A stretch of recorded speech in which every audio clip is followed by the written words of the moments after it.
ఇప్పుడు టాలీవుడ్ లో వేస్ట్ చేసుకున్న సమ్మర్ సీజన్ క్యాష్ చేసుకోలేకపోయిన డీజే కంటే రాబోయే పెద్ద సినిమాల గురించే చర్చలు ఎక్కువయ్యాయి. ఎలాగో ముందే వస్తాయనుకున్న రామ్ చరణ్ రంగస్థలం, పవన్ త్రివిక్రమ్ మూవీ ఆల్రెడీ సంక్రాంతి 2018 అంటూ సెలవిచ్చాయి.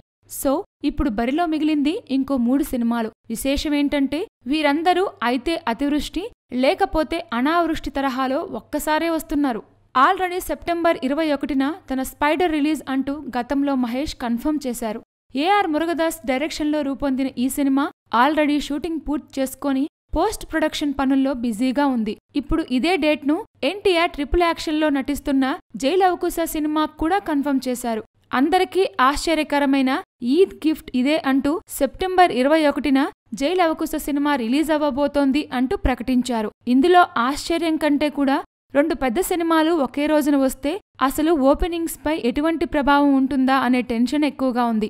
ఈ యుద్ధంలో ఇద్దరూ గెలిచినా కూడా రెవెన్యూలు మాత్రం షేరింగులు చేసుకోవాల్సిన పరిస్థితి. ఇప్పటి వరకు మామూలు స్థాయి కమర్షియల్ డ్రామాలు తీసిన కెఎస్ రవీంద్ర ఇప్పుడు ట్రిపుల్ యాక్షన్ కథతో భారీ బడ్జెట్ సినిమా తీస్తున్నారు.